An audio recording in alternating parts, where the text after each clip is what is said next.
자, 반갑습니다. 2019년도 2회죠. 2019년도 2회입니다. 제 4과목이죠.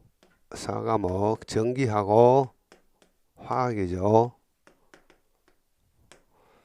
61번 문제부터 보겠습니다. 자, 이 문제는 자주 나오는 문제고요. 우리가 예상 문제에서 이 문제도 많이 소개되어 있습니다. 그래서 자주 나오는 문제이기 때문에 요거는 여러분들 꼭 답을 맞추셔야 됩니다. 자, 61번 전폐형 방폭 구조가 아닌 것은 전폐형, 전체가 밀폐되어 있다. 방폭 구조인데 전체가 밀폐되어 가지고 여기서 전기기계 기구가 이렇게 스파크가 일어날 수 있는 확률이 있는 이런 전기기계 기구의 어떤 그 스위치 개통이나 불꽃이 튈 수 있는 이런 장치들을 이 속에다 넣는 겁니다. 그래서 전체가 막혀 있다. 그래서 전폐형이라고 이야기합니다.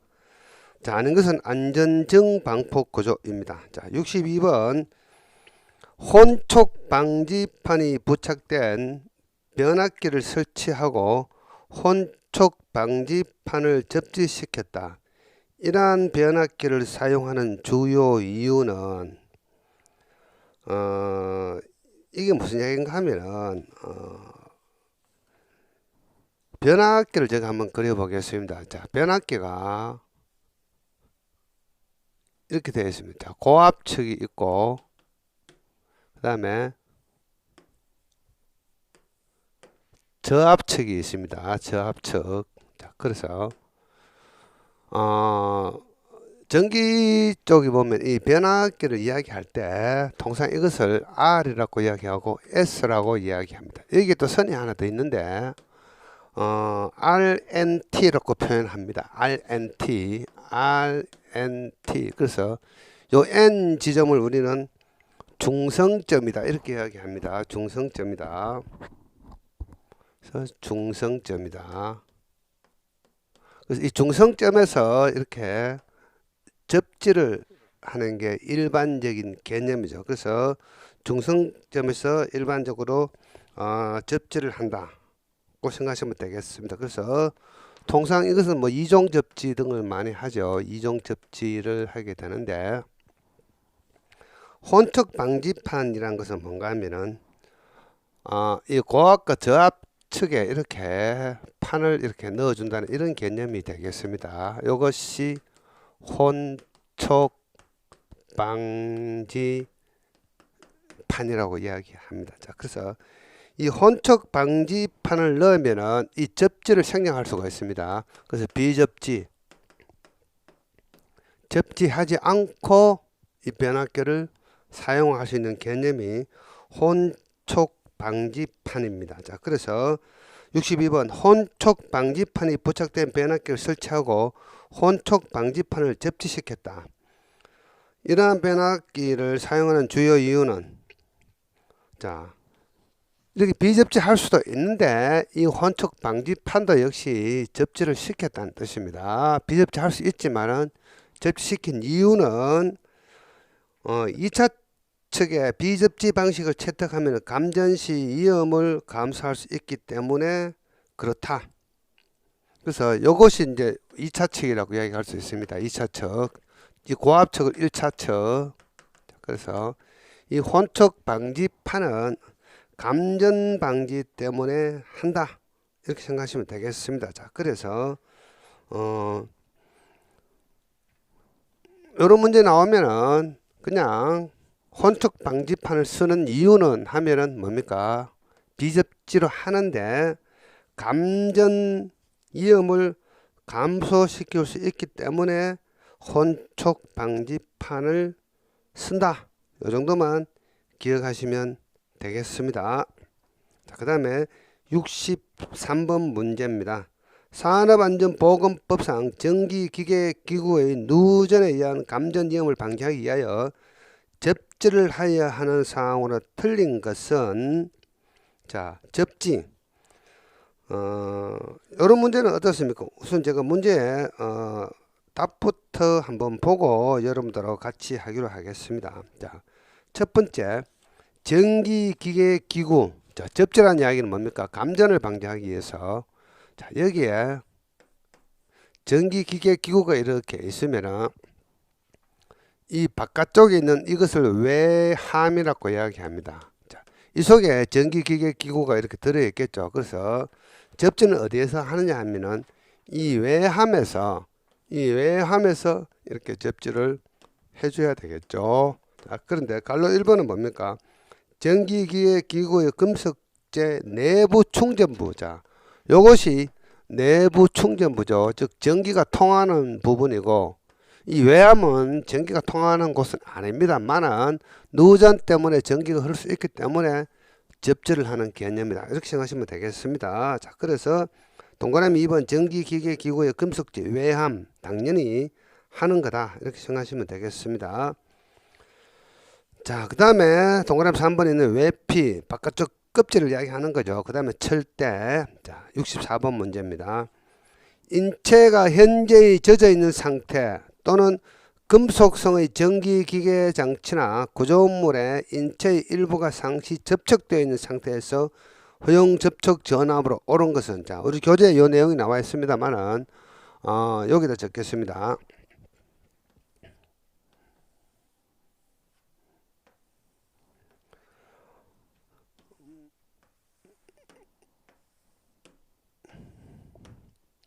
자, 제1종,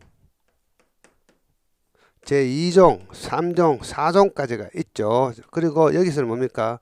전압이죠. 허용 접촉 전압이 있고요. 자, 제1종은 뭐 많은 내용들이 있는데 물속에 있을 때, 수중일 때고, 그 다음에 제2종은 젖어 있고 상시로 접촉하고 있을 때, 상시 접촉. 요 키워드만 여러분들 기억하고 계시면 되겠습니다. 그 다음에 3종은 위험성이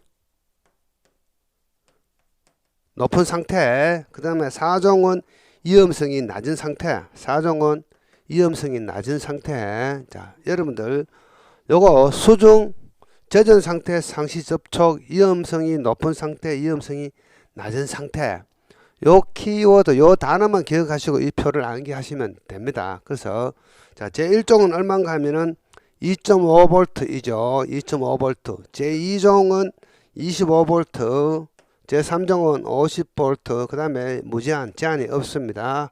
그래서 2.5, 25, 50 요거 숫자 암기하셔야 되겠네요. 그래서 상시 접촉되어 있는 상태에서 허용 접촉 전압으로 오른 것은 답이 뭐죠? 2.5. 자, 그러면은 현재 젖은 상태 답은 뭡니까? 그러면은 25네요. 25 요거네요. 자, 그래서 여러분들 물속에 있는 것이 가장 위험하니까 2.5V만 접촉되어도 위험하다 이런 뜻이 되겠고요. 그 다음에 젖어 있는 상태는 25, 위험성이 높으면 50, 그 다음에 위험성이 낮으면은 무제한이다. 요거 이 표를 여러분들 조금 핵심 단어만 기억하시면서 암기를 하시면 되겠습니다. 자, 65번 문제입니다. 방폭 구조의 명칭과 표기 기호가 잘못 연결된 것은, 이것도 엄청나게 자주 나오는 단골 문제죠. 별표 5개입니다. 자, 첫 번째, 안전증 방폭 구조. 안전을 증가시킨 방폭 구조. 안전증. 자, E입니다. E. 자, 그 다음에 유입 방폭 구조. 유입 방폭 구조. 유는 기름이란 뜻입니다. 기름이 들어가 있다 이렇게 생각하시면 되겠습니다. 그래서 기름은 영어로 하면 오일이죠. 오일. 그래서 O라는 기호를 쓰게 됩니다. 자, 그 다음에 내압 방폭 구조. 내압. 압력을 견딘다. 영어로 견딘다는 뜻은 인내심, 인내하다, 견딘다. 듀러빌리티라고 이야기합니다. 그래서 D라는 기호를 적습니다. 자, 그 다음에 본질 안전 방폭 구조. 본질 안전 방폭 구조는 IA라든가 IB라는 기호로 적게 되죠. 자, 그래서 3번이 잘못된 거죠. 자, P는 뭐죠? P는 압력 방폭 구조. 압력 방폭 구조는 P입니다. 요 내압하고 압력하고 헷갈리면 안 됩니다. 압력은 프레저, PRESSUR이 영어의 약자가 P죠. 자, 그래서 P는 압력 방폭 구조입니다. 그래서 여러분들 헷갈리는 부분이 뭔가 하면은 요 내압하고 압력 헷갈릴 수가 있는데 D하고 P라 요거 기억하고 계시면 되겠습니다. 자, 그 다음에 변압기 전로의 일산지락 전류가 6A일 때 제2종 접지 공소의 접지 저항값은 요거는 공식을 암기하셔야 되죠. 여러분 이 공식 모르면 암기하지 않으면은 이 문제 풀 수가 없습니다. 자, 그래서 요거는 뭐죠?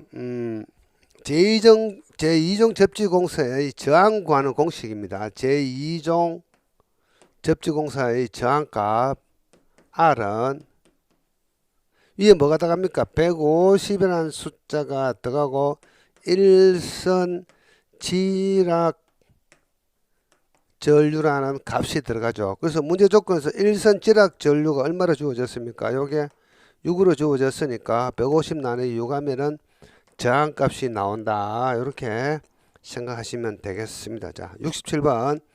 아크 용접 작업 시 감전재 방지에 쓰이지 않는 것은, 자, 아크 용접, 전기 용접 한다는 뜻입니다. 자, 절연 장갑, 절연 용접봉 홀더, 자동 전격 방지 장치. 자, 보호면은 감전재하고 상관이 없죠. 보호면은 뭔가 하면은 아크를 발생시킬 때 뜨거운 어떤 샘물, 쇳가루 이런 것들이 얼굴에 닿으면은 뭐 실명을 한다든가 화상을 입는다든가 하겠죠. 그래서 얼굴을 보호하는 보호면은 감전하고는 상관이 없습니다. 자, 그 다음에 68번. 파이프 등의 유체가 흐를 때 발생하는 유동대전에 가장 큰 영향을 미치는 것은, 자, 이 파이프에, 이런 파이프에 유체가 흐릅니다. 이때 이 유체는 뭡니까? 뭐 기름이나 오일 종류입니다. 그래서, 자, 이 유체는 요 경계면에서 전기 이중층이라는 개념이 있습니다. 아주 어려운 이론인데 설명하지 않겠습니다.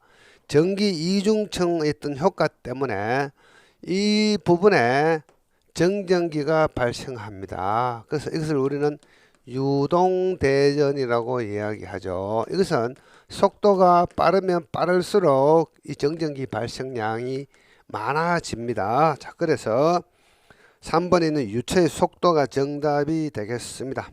자, 69번 문제 보겠습니다. 69번 문제는 정전기 발생의 원인에 해당되지 않는 것은, 자, 여러분들 정전기 발생의 종류 많이 있었죠. 마찰, 박리, 충돌. 냉장은 관계없습니다. 냉장은 뭐 생선을 뭐 보관한다든가 이러한 곳에 쓰는 거지 정전기하고 전혀 상관이 없습니다. 자, 70번 문제는 뭡니까? 이것은 우리 교재에 있는 표를 암기하셔야 됩니다. 이 표는 여러분들이 암기할 수밖에 없겠죠. 자, 그래서 해설하지 않고 넘어가겠습니다. 자, 71번 문제입니다. 아시틸린의 공기중 완전연소 조성 농도는 얼마인가? 자, 아시틸린을 분자식을 줄 수도 있고 주지 않을 수도 있습니다. 그래서 분자식이 주어졌죠. 아시틸린의 분자식 C2H2입니다. 자, 그래서 우리가 완전연소 조성 농도 CST라고 이야기합니다. CST는 이런 공식을 썼죠. 1을 뭔가 나누어집니다. 1 플러스 4.773 하고 갈로하기를 n 플러스 4분의 m이라는 공식으로 문제를 풀었죠. 자, 여기서 여러분들 이때 n은 뭡니까? n은 2가 되겠죠. 2가 n이 되고요.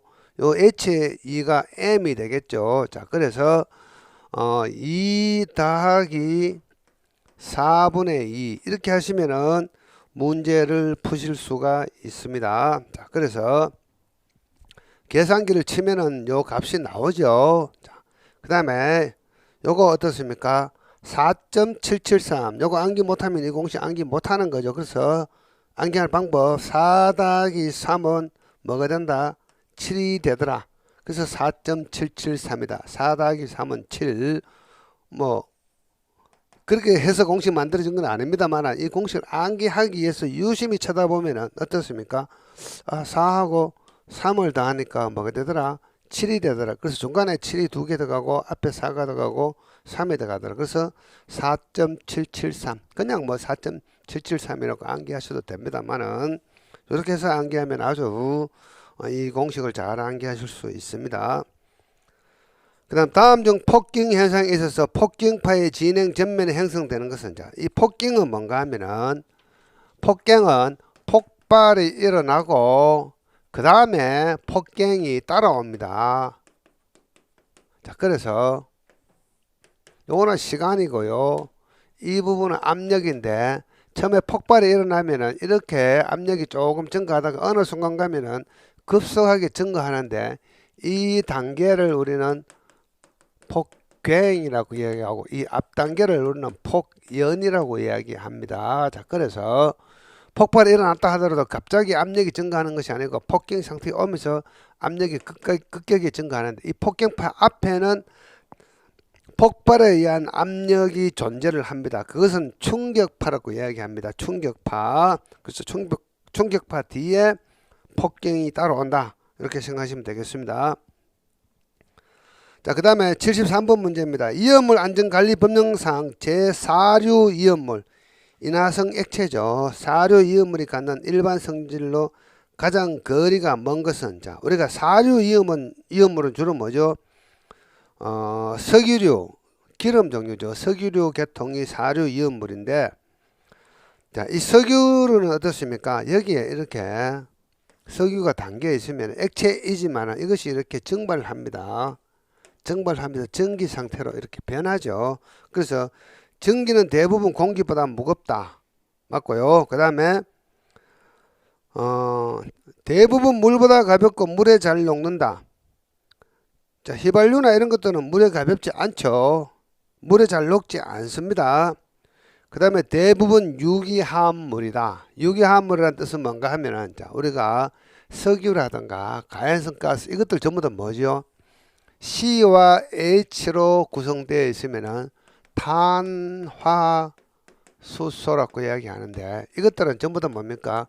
유기화합물이죠. 유기화합물. 자, 우리가 휘발유나 경유나 이런 것들은 뭡니까? 저 땅속 깊은 곳에서 과거에 이런 유기물질들이 압축되어서 농축되어 가지고 만들어진 물질들이죠. 그래서 유기화합물이다 는 뜻이고, 그 다음에 4번 발생 전기는 연소하기 쉽다. 자, 이 액체 상태이지만은 이 전기가 가연성 전기가 되는 거죠. 가연성 전기. 여기서 뭡니까? 착화원, 점화원이 에너지를 가하면은 하자가 이렇게 발생하거나 폭발이 일어날 수가 있죠. 그래서 발생 전기는 연소하기 쉽다. 2번이 정답입니다. 자, 74번 문제입니다. 다음 중 분진 폭발 설명으로 틀린 것은 자, 분진 폭발. 분진 폭발은 뭡니까? 분진의 종류를 살펴보겠습니다. 폭발이나 연소할 수 있는 분진의 종류는 자, 석탄가루. 석탄은 어떤 물질이죠? 석탄은 C와 H로 되어 있는 이러한 탄화수소 계열의 유기화합물에 해당이 됩니다. 석탄. 그 다음에 곡물가루, 곡식들 이것도 C와 H로 되어 있습니다. 그 다음에 금속가루, 철이나 마그네슘이나 이런 것들, 이것들은 전부 다 금속 분말은 연소가 일어납니다. 자, 이러한 것들을 이야기하는 거죠. 자, 이러한 것들이 제일 먼저 퇴적이 되었다가 난리입니다. 자, 비산이 되었다가 다시 공기 중에 이렇게 분산이 되고, 분산이 되었다가 점화원이 가해지면은 연소나 폭발이 일어납니다. 폭발이 일어나면서 자, 전면 폭발이 일어나고 다시 2차 폭발이 일어나는데, 이때 이 분진의 알갱이들이 이렇게 있다면은 자, 첫 번째, 일반적으로 입자의 크기가 클수록 위험이 더 크다. 그렇지 않습니다. 자, 똑같은 불량이지만은 요 입자가 아주 자잘하면 어떻습니까? 요 입자 하나하나에 있던 둘러싸고 있는 작은 공이라고 생각하면 둘러싸고 있는 이 표면적이 입자가 클 때보다 표면적이 훨씬 커집니다. 입자가 가늘수록 표면적이 더 커지면서 폭발성이 더 커지죠. 그래서 입자가 가늘수록 위험이 더 크다. 이렇게 기억하시면 되겠습니다. 산소의 농도는 분진 폭발 위험에 영향을 주는 요인이다. 자, 이것들은 C와 H로 되어 있는데 뭡니까? 산소하고 결합해야 폭발이 일어납니다. 자, 그래서 이 산소는 뭐라고 이야기하죠? 지연성 가스다 이렇게 이야기합니다. 산소를 지연성 가스다. 그래서 산소 농도가 높으면 높을수록 이 폭발은 잘 일어납니다.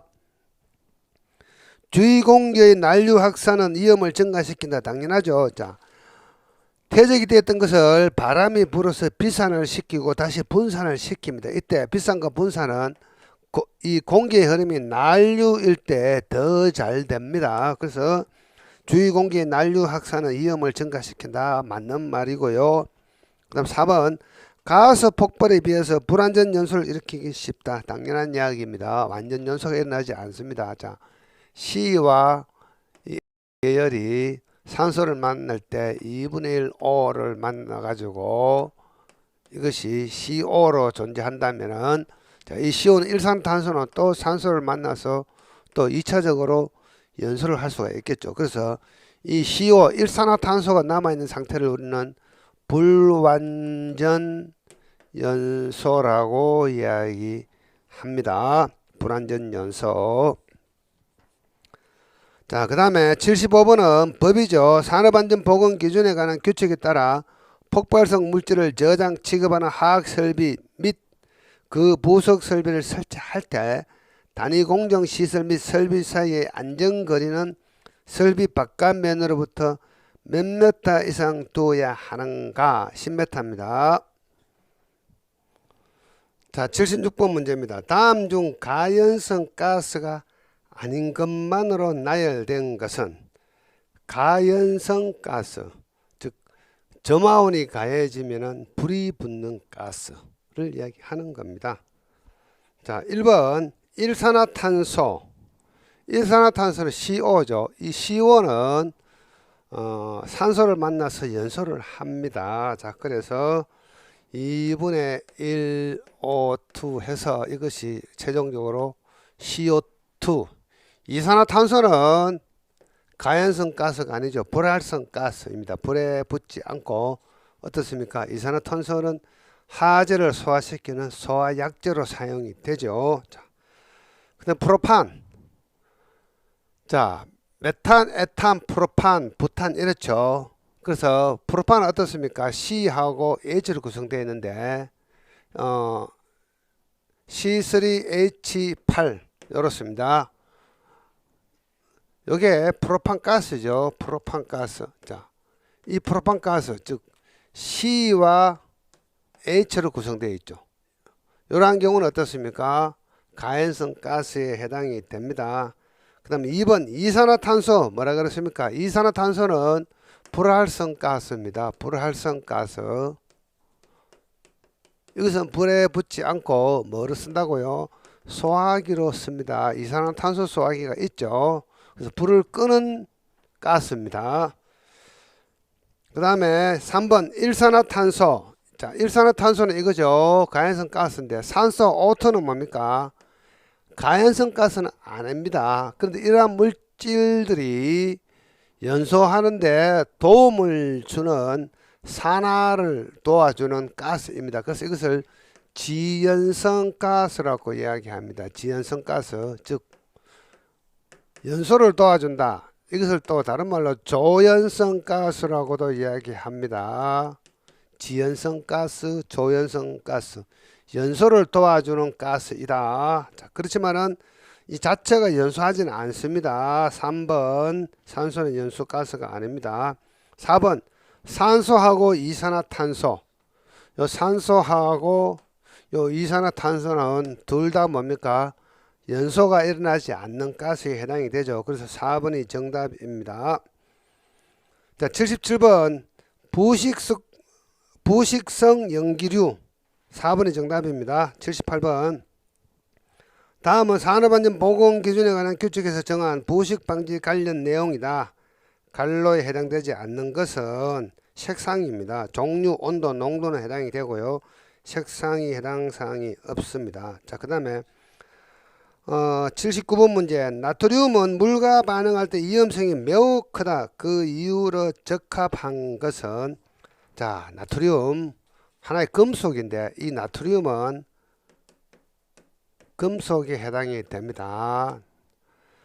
우리가 화학 주기율상에서 알칼리 금속, 알칼리 토금속이라는 개념이 있는데 이 나트륨은 알칼리 금속에 해당이 됩니다. 그래서 이것은 뭡니까? 이 분말 상태, 분진 상태면은 뭡니까? 폭발이 일어납니다. 폭발이 일어납니다. 이것은 자, 그래서 제3류 이온물이고 자연 발화성, 온도가 높아지면은 이것들은 연소가 일어납니다. 자, 그리고 나서 금수성, 물하고 반응을 합니다. 그래서 물을 금지합니다. 자, 그래서 자, 이 보통 나트륨하고 물의 어떤 반응식은 자, 나트륨 2개하고 물 2개가 반응을 합니다. 이 H2O가 반응을 하면은 자, ENaOH 수산화 나트륨이 만들어지고요. 수소가스가 발생하고요. Q라는 열이 발생을 합니다. 자, 그래서 뭡니까? 이 나트륨은 물하고 반응하면 큰일 나죠. 자, 1번 보겠습니다. 물과 반응하여 지연성 가스 및 산소를 발생시키기 때문이다. 자, 지연성 가스는 뭐라 그렇습니까? 이 산소가 지연성 가스라고 이야기했죠. 자, 뭘 발생시킵니까? 수소를 발생시키죠. 자, 수소는 뭡니까? 가연성 가스입니다. 또는 폭발성 가스입니다. 자, 그래서 1번은 아니고요. 물과 반응하여 맹독성 가스를 발생시키기 때문이다. 이 수소는 맹독성은 아닙니다. 자, 3번 물과 발열 반응을 일으키면서 자, 열이 난다 그랬죠. 발열 맞죠? 가연성 가스를 발생시키기 때문이다. 이 H2는 뭐죠? 수소는 가연성 가스라고 말씀을 드렸죠. 그래서 3번이 정답입니다. 자, 물과 반응하여 격렬한 흡열 반응. 흡열 반응은 아닙니다. 발열 반응입니다. 발열 반응. 자, 이렇게 해서 3번이 정답이 되겠습니다. 자, 그 다음에 뭡니까? 80번 문제. 메탄올의 연소 반응이 다음과 같을 때 최소 산소 농도는 약 얼마인가? 이때 메탄올의 연소 화학값은 6.7%이다. 자, 그래서 화학식이 주어졌죠. CH3OH가 산소하고 반응합니다. 1.5O2하고 반응을 해서 CO2가 만들어지고 그 다음에 EH2O 요게 만들어지는데 이것을 이제 완전 연소 반응식이라고 이야기했는데 이때 화학 양농 계수 요 1.5가 화학 양론 개수라고 이야기합니다. 자, 그래서 요게 메탄올인데 경우에 따라서는 이 분자식을 주지 않고 이런 문제가 나오는 경우가 있습니다. 그래서 메탄올의 화학 양론적 개수는 1.5라는 요 숫자 여러분들 암기하고 계셔야 됩니다. 산업안전 기사 문제에는 저거 식을 주지 않고 문제가 출제되는 경우가 많습니다. 그래서 산업기사에도 저렇게 출제될 확률이 있습니다. 자, 여기서는 친절하게 옷이 주어졌네요. 그래서 화학 양론 개수가 1.5다고 기억을 하시고 여기서 최소 산소 농도는 MOC라고 이야기합니다. 미니멈 옥시전 콘텐츠 약자입니다. 이 MOC는 공식 이렇게 되어 있죠. LFL 하한계, 폭발 하한계 또는 연소 하한계에다가 곱하기 하기를 O2 개수, 화학 양론 개수라고 이야기합니다. 여기서 O2 개수는 얼마입니까? 1.5죠. 근데 LFL은 문제 조건이 뭐라고 주어졌습니까? 6.7로 주어졌네요. 6.7 곱하기 1.5 하면은 이 문제에 대한 답이 되겠네요. 계산해 보면 10.05가 나옵니다. 정답은 10%가 정답이죠. 3번이 정답이 되겠습니다. 자, 이렇게 해서 제 4과목은 풀어봤고요. 다음 시간은 계속해서 제5과목 건설안전기술을 같이 한번 풀어보기로 하겠습니다. 자, 수고하셨습니다.